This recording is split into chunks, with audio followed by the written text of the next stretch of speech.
Hello दोस्तों, welcome to my YouTube channel. दोस्तों आज हम लोग पढ़ने वाले हैं झारखंड राज्य का साहिबगंज जिला में अभी हाल फिलहाल में चौकीदार का भर्ती होने वाला है, उसके लिए काफी इंपॉर्टेंट है।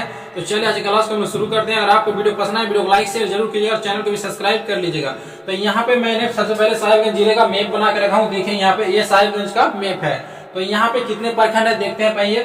तो आपका साहिबगंज, तालझारी, उसके बाद राजमहल, उधवा, बरहरुआ, पथना, बरहेट, बोरियो और मुंडरो। यहाँ पे प्रखंड की संख्या आपका 9। साहिबगंज जिले में कितने प्रखंड आपको याद रखना है, यहाँ पे 9 प्रखंड है। क्या क्या आपको याद रखना है? साहिबगंज, तालझारी, राजमहल, उधवा, बरहरुआ, पथना, बरहेट, बोरियो और मुंडरो, ये आपके प्रखंड है। अब बात करते हैं हम लोग कि साहिबगंज जिला जो है यह भारत के किस दिशा में आता है। साहिबगंज जिला जो है आपका झारखंड के किस दिशा में आता है? तो मैं यहाँ पे पहले आपको झारखंड का मानचित्र बना देता हूँ। कुछ इस तरह से आपको झारखंड का मानचित्र देखने के लिए मिल जाएगा। तो यहाँ पे आपका ये झारखंड का मानचित्र है।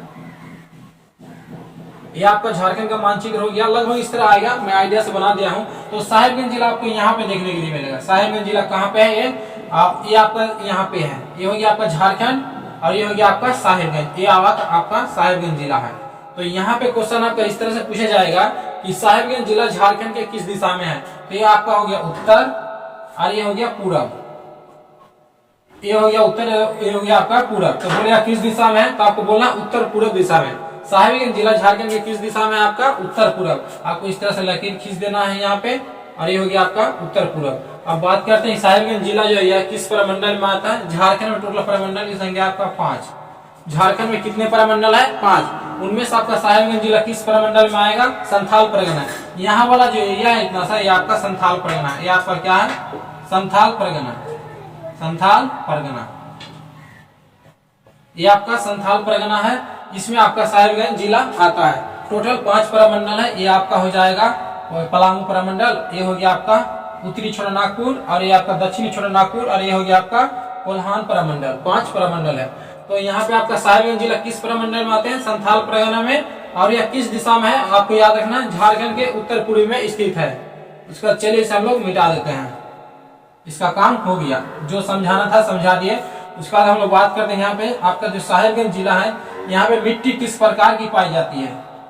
यहाँ पे किस प्रकार की मिट्टी पाई जाती है? तो झारखंड के अधिकांश भाग में लाल मिट्टी का विस्तार है। झारखंड का जो विस्तार है यहाँ पे अधिकांश भाग में लाल मिट्टी पाया जाता है। लेकिन आपका जो साहिबगंज जिला है यहाँ पे काली मिट्टी पाया जाता है। कौन सी मिट्टी? काली मिट्टी। आपको याद रखना है। साहिबगंज जिले में किस प्रकार की मिट्टी पाई जाती है? काली मिट्टी। अब बात करते हैं यहाँ पे हम लोग प्रमुख नदियां क्या क्या है साहिबगंज जिले में। साहिबगंज जिले में नदियां कौन कौन सी हैं, सारा चीज को डिस्कस करेंगे। तो हम लोग पहले नदी के बारे में जानेंगे। तो यहाँ की 5 प्रमुख नदी है। पहला आपका हो जाएगा गंगा नदी। क्या हो जाएगा? गंगा नदी। एक सेकेंड। गंगा नदी ये काफी इंपॉर्टेंट नदी है। देखिए साहिबगंज जिला में एक प्रमुख नदी है क्या? गंगा। गंगा नदी में एक बंदरगाह का निर्माण किया गया है। बंदरगाह। गंगा नदी में एक बंदरगाह का निर्माण किया गया है। तो बंदरगाह का निर्माण कहाँ पे किया गया? साहिबगंज में। और यह सकरी गली के नजदीक है। तो आपको याद रखना कौन सी नदी में झारखंड में बंदरगाह का निर्माण किया गया है। एकमात्र बंदरगाह झारखंड का क्या है? तो आपको बोलना है साहिबगंज टर्मिनल। साहिबगंज बंदरगाह। ये आपका कहा गया? गंगा नदी पे है। अब इस तरह से क्वेश्चन पूछा जा सकता है कि साहिबगंज किस नदी के किनारे है? साहिबगंज किस नदी के किनारे है? तो आपको बोलना है गंगा नदी किनारे। साहिबगंज किस नदी के किनारे है? गंगा नदी किनारे। गंगा नदी में एक बंदरगाह का निर्माण किया गया। कहाँ पे? साहिबगंज में। अगर उसका एग्जैक्ट लोकेशन बोलेंगे तो सकरी गली के नजदीक है। उसके बाद चलिए आपका गंगा नदी हो गया। अब दूसरा नदी है आपका अजय। दूसरा नदी क्या हो जाएगा? अजय नदी। अजय नदी में एक जलप्रपात है जिसका नाम है मोतीझरा जलप्रपात। क्या हो जाएगा आपका? मोतीझरा जलप्रपात। मोती झरना भी बोलते हैं इसे देहाती भाषा में। यह आपका हो गया मोतीझरा जलप्रपात। किस नदी पे है? अजय नदी। अजय नदी का उद्गम स्थल कहाँ पे है? तो आपको याद रखना मुंगेर बिहार। कहाँ पे? मुंगेर बिहार। यह नदी बिहार से झारखंड में प्रवेश करती है। इसका उद्गम है आपका मुंगेर में और उसके बाद झारखंड में प्रवेश करती है और यहाँ पे साहिबगंज जिले में बहती है। तो यहाँ पे एक झरना का निर्माण होगा, मोती झरना। और यह कहाँ पे है? एग्जैक्ट लोकेशन आपको याद रखना महाराजपुर। कहाँ? महाराजपुर। आपको याद रखना है। तो यहाँ पे गंगा नदी हो गया आपका, अजय नदी हो गया। अब दूसरा नदी के बारे में डिस्कस करते हैं। और उसके बाद आपका हो जाएगा गुमानी नदी। तीसरा प्रमुख नदी है आपका गुमानी नदी। तीसरा नदी हो जाएगा आपका गुमानी। गुमानी नदी, इसका उद्गम स्थल कहाँ पे है? एग्जाम में आपका पूछा जा सकता है कि गुमानी नदी का उद्गम स्थल कहाँ पे है। उद्गम आज का हो जाएगा इसका राजमहल पहाड़ी, राजमहल पहाड़ी से। गुमानी नदी का उद्गम कहां से है? राजमहल पहाड़ी से। और यह कहां पे बहती है? साहिबगंज जिला में। इसका जो मुख्य उद्देश्य है, इस नदी से बालू निकाला जाता है। क्या? बालू। और इसका कुछ विशेषता नहीं है। उसके बाद चौथा नदी देखते हैं हम लोग। चौथा नदी हो जाएगा आपका बांसलोई। चौथा नदी है आपका बांसलोई। इसका कुछ विशेषता नहीं है, ये सिंपल सा ऐसे ही। और पांचवा नदी आपका हो जाएगा ब्राह्मणी नदी। ब्राह्मणी नदी। पांच नदी क्या क्या हो गया? गंगा, गुमानी, ब्राह्मणी, बांसलोई और अजय। पांच नदी आपका फेमस है।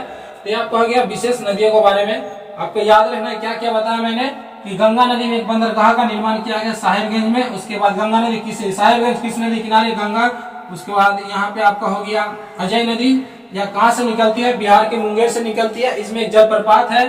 कौन सा जलप्रपात? आपका मोतीझरा जलप्रपात। मोतीझरा जलप्रपात की ऊंचाई कितना है? मोतीझरा जलप्रपात, इसकी ऊंचाई कितना है? 46 मीटर। ये आपको याद रखना है, काफी इंपॉर्टेंट प्रश्न है। और आपको हो गया गुमानी नदी, उसका उद्गम स्थल कहाँ है? राजमहल पहाड़ी, आपको याद रखना है। यहाँ पे राजमहल जो आपका काफी इंपॉर्टेंट है। अब चलिए हम लोग देखते हैं यहाँ पे पर्यटन स्थल क्या क्या है साहिबगंज जिले में। तो आपका सबसे पहला आपका हो जाएगा तेलियागढ़ का किला। तेलियागढ़ का किला। दूसरा आपका हो जाएगा राजमहल जीवाश्म अभ्यारण्य। राजमहल जीवाश्म अभ्यारण्य, जीवाश्म अभ्यारण्य।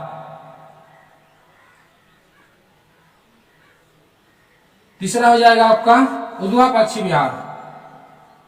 उधवा पक्षी विहार। बोर्ड में पढ़ाने का उतना एक्सपीरियंस नहीं है, इसलिए थोड़ा सा मिस्टेक आपका होगा। उसके बाद चौथा हो जाएगा आपका, पहला हो गया तेलियागढ़ का किला, उसके बाद दूसरा हो गया राजमहल जीवाश्म अभ्यारण्य, तीसरा उधवा पक्षी विहार। उसके बाद आपके यहाँ पे याद रखना मोतीझरा जलप्रपात, ये भी आपका पर्यटन स्थल है। मोतीझरा जलप्रपात, जलप्रपात काफी फेमस है। उसके बाद हो जाएगा आपका पांचवा जामी मस्जिद, याद रखना काफी इंपोर्टेंट है। जामी मस्जिद, जामी मस्जिद ये कहां पे है? तो आपको याद रखना राजमहल क्षेत्र। इसे एग्जाम में पूछा जाए क्वेश्चन तो राजमहल, क्योंकि राजमहल से 7 किलोमीटर दूरी पे मंगलहाट पे है। कहां पे? मंगलहाट। एग्जैक्ट लोकेशन हो गया आपका मंगलहाट, लेकिन बोलेगा कहां पे? तो राजमहल। राजमहल से 7 किलोमीटर दूरी में है। लेकिन यहाँ पे ना राजमहल जो आपका साहिबगंज जो है राजमहल के लिए अधिक फेमस है। इसी वजह से हम लोग जो कुछ भी उसके आसपास होता है ना राजमहल बोलते हैं। कुछ भी आपका होगा उसके आसपास तो राजमहल के नाम से जाना जाता है, क्योंकि प्राचीन काल से राजमहल जो आपका बहुत ही फेमस है। इसी वजह से हम लोग इस सब गाँव का नाम नहीं बोलते हैं। तो यहाँ पे 5 चीज आपका हो गया, तेलियागढ़ का किला, राजमहल जीवाश्म अभ्यारण्य, उधवा पक्षी विहार। एक चीज याद रखना यहाँ पे साइबेरिया जो है ना, रूस का साइबेरिया क्षेत्र, वहां से पक्षी यहाँ पे प्रवास करके आते हैं ठंडी के मौसम में। उसके बाद मोतीझरा जलप्रपात हो गया, इसका ऊंचाई आपको याद रखना 46 मीटर। फिर से मैं रिपीट कर रहा हूँ। जामी मस्जिद, इसका निर्माण किसने करवाया था? आपको याद रखना मानसिंह ने करवाया था। कौन? मानसिंह। एक कौन था? मानसिंह, अकबर का सेनापति था मानसिंह। इसने करवाया था जामी मस्जिद का निर्माण। कहाँ पे है यह? मंगलहाट। और ऐसे पूरा तो राजमहल से 7 किलोमीटर की दूरी पे। तो जामी मस्जिद का निर्माण मानसिंह ने करवाया था, उसका सेनाधिकारी था। तो यहाँ पे 5 चीज हो गया। चलिए आप कुछ जानते हैं साहिबगंज के बारे में, तो इसे मैं मिटा देता हूँ। तो ये आपका हो गया पर्यटन स्थल मुख्य। और भी बहुत सारे पर्यटन स्थल है, जैसे कि आपका हो जाएगा कन्हैया स्थान मंदिर। कहाँ पे है? तो जगह का ही नाम से रखा गया कन्हैया स्थान। ये भी आपको याद रखना है। कन्हैया स्थान मंदिर कहाँ पे? कन्हैया स्थान पे ही है। अब बात करते हैं यहाँ पे साहिबगंज जिला जो आपको दिख रहा है, इसमें 9 प्रखंड है। तो इसमें कितना विधानसभा क्षेत्र है? तो विधानसभा जानेंगे अब। विधान सभा। तो यहाँ पे विधानसभा क्षेत्र आपका 3 है। तो पहला आपका हो जाएगा क्या, राजमहल, ये आपका एक विधानसभा क्षेत्र है। दूसरा हो जाएगा आपका बोरियो, और तीसरा हो जाएगा आपका बरहेट। ये जो 3 है आपका विधानसभा क्षेत्र है। पहला क्या हो गया आपका, राजमहल, राजमहल। दूसरा हो जाएगा आपका बोरियो, और तीसरा हो जाएगा आपका बरहेट।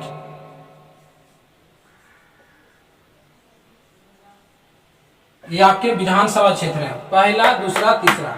ये आपका हो गया विधानसभा क्षेत्र। अब हम लोग बात करते हैं यहाँ पे अनुमंडल कितना है। यहाँ पे प्रखंड हो गया 9, अनुमंडल कितना है, तो यहाँ पे अनुमंडल आपका हो जाएगा 3। ये आपका विधानसभा क्षेत्र हो गया। अनुमंडल है यहाँ पे 2, क्या क्या, एक हो जाएगा आपका साहेबगंज और दूसरा हो जाएगा आपका राजमहल। अनुमंडल कितना है,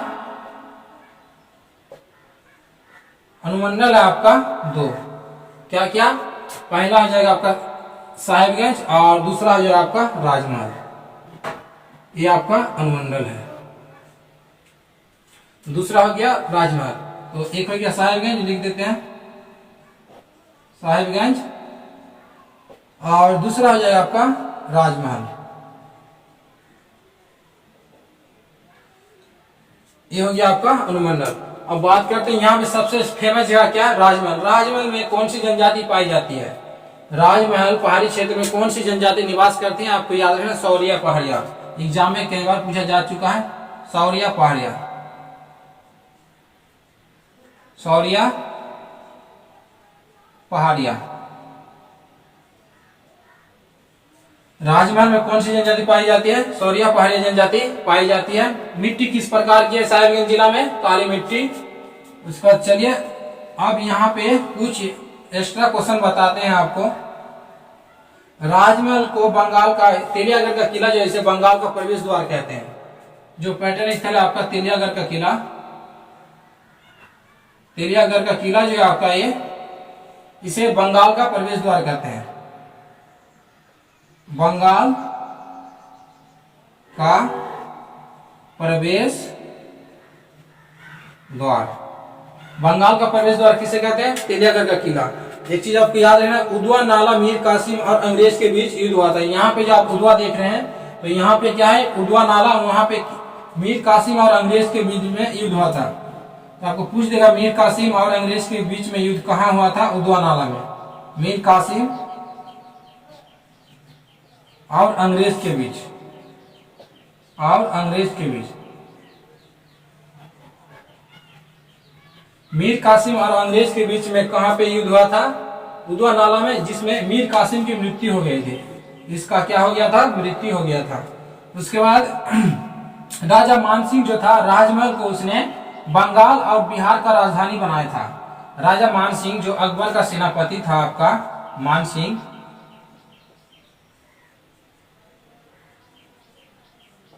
इसने राजमहल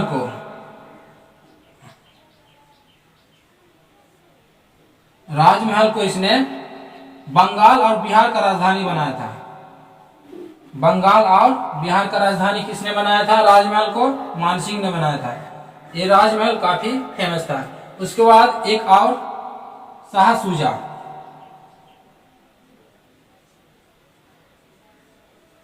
ये भी एक मुगल शासक था, इसने भी राजमहल को अपना राजधानी बनाया था।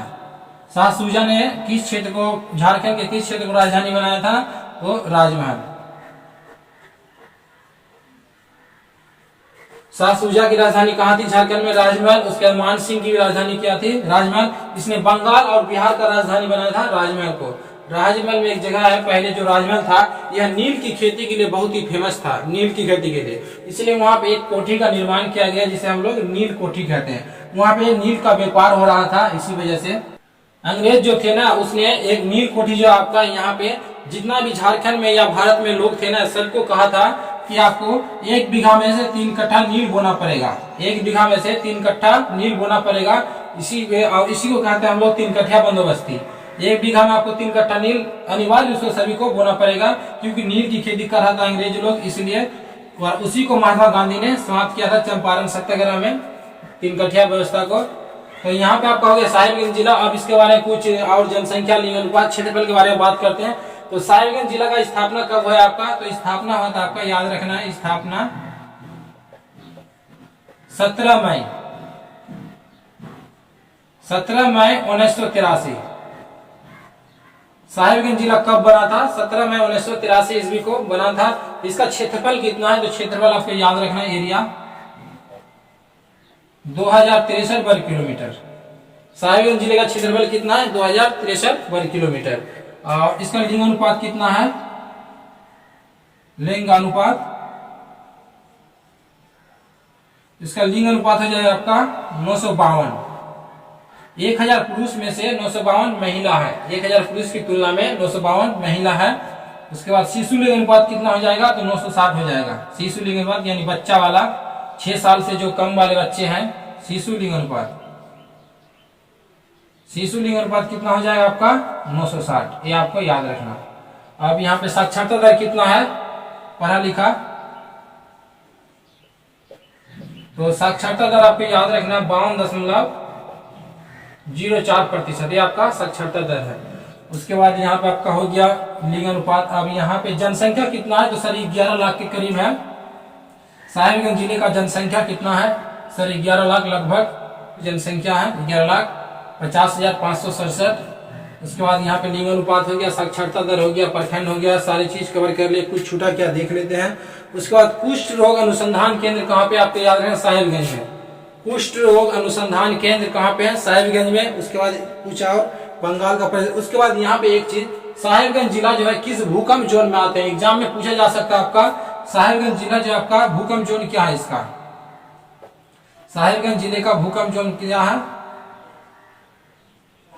भूकंप जोन, यह भूकंप जोन 2 में आते हैं। साहिबगंज जिला किस भूकंप जोन में आते हैं? भूकंप जोन 2 में आते हैं, आपको याद रखना है। साहिबगंज जिला किस में आते हैं? भूकंप जोन 2 में आते हैं। उसके बाद उद्वा नाला मीर कासिम सुल्तान शुजा की राजधानी थी। कुष्ठ रोग अनुसंधान केंद्र कहाँ पे है? साहिबगंज में। तो दोस्तों साहिबगंज से जितना ही प्रश्न है सारे प्रश्न कवर करने का कोशिश किया। उम्मीद करता हूं आपको वीडियो पसंद आएगा। वीडियो को लाइक कीजिए, शेयर कीजिए और चैनल को सब्सक्राइब कर लीजिएगा। मिलते हैं अगले वीडियो में। Thanks for watching.